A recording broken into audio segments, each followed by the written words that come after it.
नमस्कार प्रेक्षक, C news Pune वृत्तदर्शन मध्ये आपलं स्वागत। पालखीची जय्यत तयारी झाली आहे।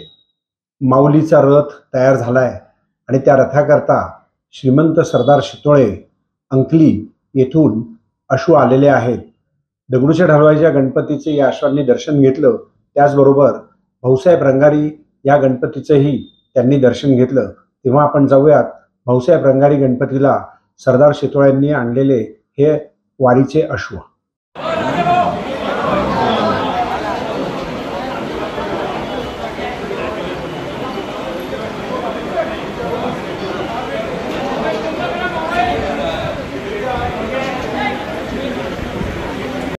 लक्ष्मी सुख संपदायाम ओम श्रीमनं भगवानिपतये ओम स्वरेता सर्वे राजं ब्रह्मणं सदान सुमनोति विश्वेद साधनं श्रीमन् श्रीदं उदरी गौरे महाराज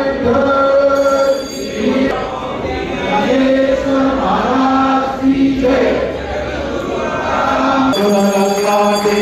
देव सुरवारा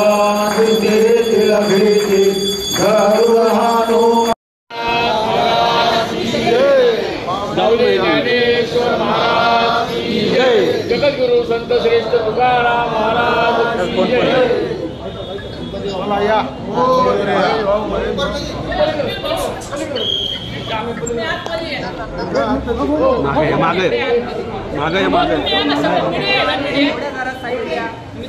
सत्कार करा, ऐका ना मीडिया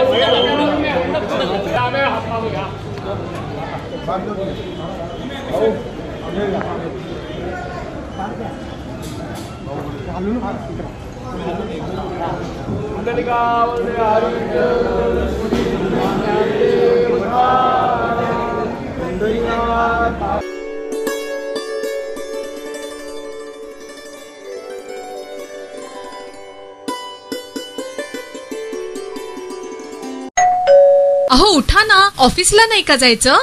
अगं मला आज फ्रेशच वाटत नाही, काही करायची इच्छाच नाही। अहो मग तुम्ही आजपासूनच न्यू युनायटेड फार्मसीचे गुड मॉर्निंग चूर्ण घेणं सुरू करा। अपचन, मलावरोध, बद्धकोष्ठ, आम्लपित्त आणि पोटाच्या तक्रारींवर खात्रीशीर आयुर्वेदिक उपाय गुड मॉर्निंग चूर्ण।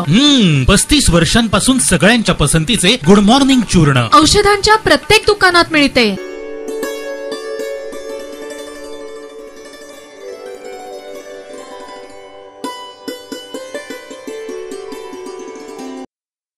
राज्याचे मुख्यमंत्री देवेंद्र फडणवीस यांनी देहू येथे जाऊन संत तुकाराम महाराजांच्या नियोजित पालखीचं दर्शन घेतलं आणि पालखीचं प्रस्थान आता तिथून सुरू झालेलं आहे। तेव्हा आपण जाऊयात देहूला मुख्यमंत्री देवेंद्र फडणवीस यांच्या कार्यक्रमाला। सर, काय शुभेच्छा द्याल? आज जगद्गुरु तुकाराम महाराजांची पालखी मार्गस्थ होते, तुम्हीही पिंपरी चिंचवड मधल्या वेगवेगळ्या संतपीठाला आलात, शिल्पाचं अनावरण केलंय माऊलींचं आणि नामदेव महाराजांचं भेट। मला अतिशय आनंद आहे की या ऐतिहासिक क्षणाचा मी साक्षीदार होतोय। एकीकडे ज्ञानेश्वर माऊली आणि नामदेव महाराजांच्या भेटीचा जो ऐतिहासिक क्षण आहे, तो क्षण ज्या ठिकाणी पुनर्निर्मित करण्यात आलेला आहे त्या शिल्पाचं आज आम्ही उद्घाटन केलेलं आहे। पिंपरी चिंचवड महानगरपालिकेच्या माध्यमातून आमचे महेशदादा लांडगे यांच्या पुढाकाराने सुरू झालेलं संतपीठ, या संतपीठाच्या उद्घाटनाकरता भेट देण्याकरता या ठिकाणी मी आलो।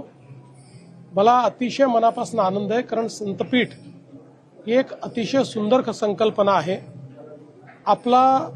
आपली जी संस्कृती आहे, आपला जो सांस्कृतिक ठेवा आहे, आपलं जे पारंपरिक ज्ञान आहे, संतांची जी वाणी आहे, संतांचे अभंग आहे, त्यातलं जी फिलॉसॉफी आहे, या सगळ्या गोष्टी जगापर्यंत पोचवायच्या असतील तर त्या आपल्या पुढच्या पिढ्यांपर्यंत देखील न्याव्या लागतील। आणि या ठिकाणी हे संपूर्ण संत साहित्य सीबीएसई अभ्यासक्रमाच्या माध्यमातून संस्कृत, मराठी, हिंदी आणि इंग्रजी अशा 4ही भाषांमध्ये शिकवलं जात आहे। अतिशय सुंदर अशा प्रकारचं एक ज्ञान या ठिकाणी मुलांना प्राप्त होत आहे। विविध वाद्य वाजवण्याचं त्या ठिकाणी प्रशिक्षण त्यांना मिळत आहे, वेगवेगळ्या प्रकारचे अभंग गाण्याचं त्यांना प्रशिक्षण मिळत आहे, गायनाचं प्रशिक्षण मिळत आहे। आणि आपल्याकडे एक जी काही मोठी वारकरी परंपरा आहे आणि त्याचसोबत एक कीर्तनकारांची परंपरा आहे, अशा सगळ्या परंपरा जपण्याचं काम या ठिकाणी होत आहे आणि याला एक वैश्विक स्वरूप दिलेलं आहे. म्हणजे ही मुलं आता केवळ भारतापुरतं नाहीत तर उद्याच्या काळामध्ये इथलीच मुलं विश्वामध्ये आपला भागवत धर्म पोचवू शकतील अशा प्रकारचं ट्रेनिंग त्यांना दिलं जात आहे. त्यामुळे अतिशय सुंदर ही संकल्पना आहे. आताच सदानंद मोरे साहेबांनी आम्हाला पुढचा याचा काय प्लॅन आहे तो देखील सांगितला. जो काही पुढचा याचा एक संकल्प आराखडा तयार करण्यात आलाय त्याला महाराष्ट्र सरकार पूर्ण मदत करेल. आता राज्यभर याचा विस्तार व्हावा.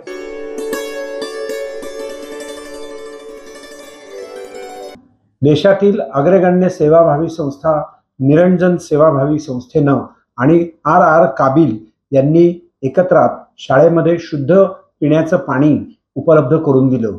या कार्यक्रमामध्ये अतुल लाहोटी यांनीही महत्वाची भूमिका बजावली. निरंजन सेवाभावी संस्था ही अतिशय चांगल्या प्रकारे देशामध्ये सार्वजनिक उपक्रमांमध्ये सहभागी असते. Yes sir. मागील 10 वर्षापेक्षा जास्त निरंजन सेवाभावी संस्था फक्त अशाच गोष्टीमध्ये जाते जिच्यातून आपण समाजाचा म्हणजे समाजात जी मदत करतोय त्यातून विद्यार्थी घडतील किंवा देश पुढे जाईल. तर त्यातल्या 2 महत्त्वाची फील्ड म्हणजे सगळ्यात महत्त्वाची एज्युकेशन. निरंजनचं शैक्षणिक पालकत्व चालू असताना आता हा 28वा जलकुंभ आहे जे आपण देतोय.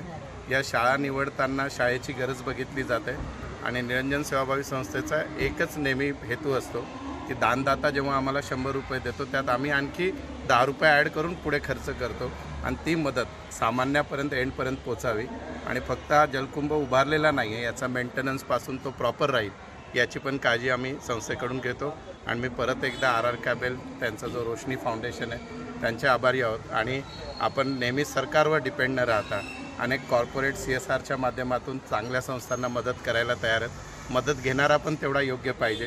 तर या दोघांचा मेल करण्यासाठी निरंजन सेवाभावी संस्था काम करते. धन्यवाद.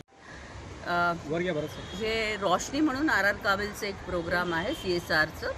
भावना एवढीच आहे की जो खर्च आपण CSR माध्यमाने करतो तो ज्या गरजू लोकांपर्यंत पोहोचायचं, त्यांना मदत व्हायची आणि ते फंड व्यवस्थित वापरले जावे.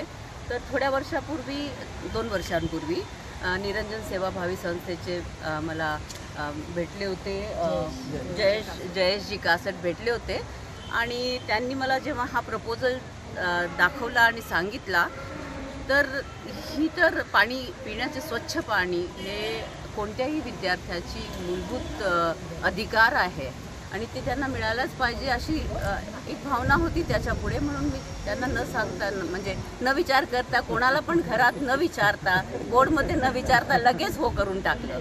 तर हे बघून आज इतकं चांगलं वाटत आहे की पुढे पण असले प्रोजेक्ट असेल तर माझी कंपनी ह्याच्यासाठी मदत करायला तयार आहे. 2 शाळांना दिले आत्ता, अजून काही शाळांचे प्रपोजल आहेत किंवा काय तुमचं?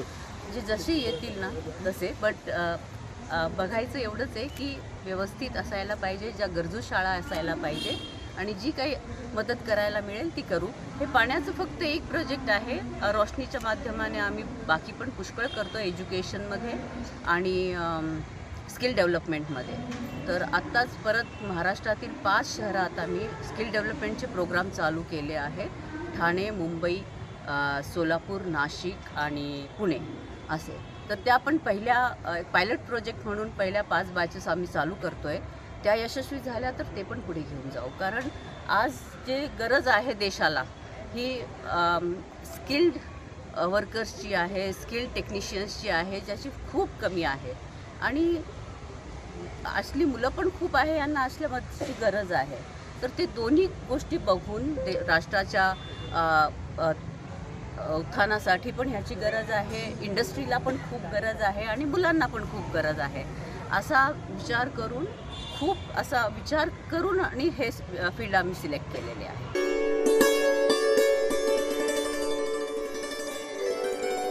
आपण वर्तमानपत्रामध्ये विविध जाहिराती वाचतो. तरुणांना त्याचं आकर्षण असतं.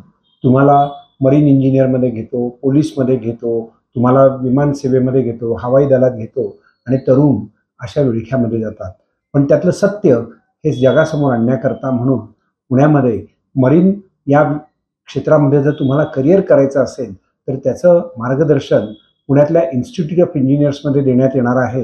बरेचशे वेळा 12वी नंतर काय करायचं याच्याबद्दल मुलांना किंवा त्यांच्या पालकांना फारशी माहिती नसते या मर्चंट नेव्ही क्षेत्राबद्दल. आणि मग कुठेतरी ॲडमिशन घ्यायची, मग त्यांना ती त्या मिनिमम पात्रता आहे की नाही याचा पण विचार न करता कुठल्या तरी इन्स्टिट्यूटमध्ये ॲडमिशन घेतात. ती ॲडमिशन घेतल्यानंतर पुढे लक्षात येतं की अरे ही इन्स्टिट्यूट तर अप्रूव्डच नाही आहे. तर डायरेक्टर जनरल शिपिंग ही संस्था भारतीय सरकारी संस्था आहे जी या सगळ्या इन्स्टिट्यूट्सना अप्रुव्हल देते. तेव्हा काय खबरदारी घेतली पाहिजे? केवळ शिक्षणच घ्यायचं मर्चंट नेव्ही संबंधात एवढाच भाग नसतो, तर त्याच्यानंतर एखाद्या क्षेत्रामध्ये शिक्षण घेतल्यानंतर नोकरी मिळणं हे पण महत्वाचं असतं. आणि अशा वेळेला कुठे नोकरी घ्यायची, त्या नोकरी घेताना त्या कंपनीचे काही अप्रुव्हल आहे की नाही. म्हणजे थोडक्यात म्हटलं तर डायरेक्टर जनरल शिपिंगचे एक वेबसाईटवरती RPSL recruitment and placement service licence असतं. अशाच शिपिंग कंपन्यांना किंवा एजंट्सना ही रिक्रुटिंग करता येतं. लोक मग अशा वेळेला जेव्हा नोकरी मिळत नाही तेव्हा कुठेतरी कुणाला पैसे देणे किंवा कुठल्या तरी एखाद्या खराब कंपनीमध्ये जाणे किंवा एखाद्या अनसीवरती की ती जहाजं चांगली नसतात अशा कुठल्या तरी कंपनीत जातात, तिथे पगार मिळत नाही किंवा तिथे ट्रेनिंग मिळत नाही. अशा दृष्टीने लोकांनी काय खबरदारी घेतली पाहिजे हे आमच्या 21 जूनच्या कार्यक्रमात आम्ही तुम्हाला सविस्तरपणे सांगू.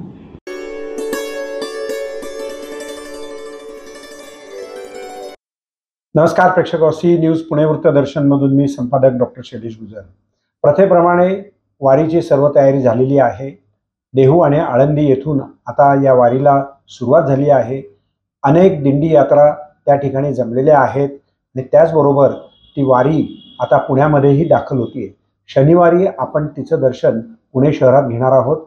शनिवारी रात्री निवडुंगा विठोबा या ठिकाणी संत तुकाराम महाराज आणि पालखी विठोबा चौकात मंदिरामध्ये ज्ञानेश्वर महाराजांची पालखी विसावणार आहे. तेव्हा आपण याचं दर्शन तर नक्कीच करू. पुणे वृत्तदर्शन आपल्याला हे दर्शन देईलच. पाहत रहा सी न्यूज पुणे वृत्तदर्शन.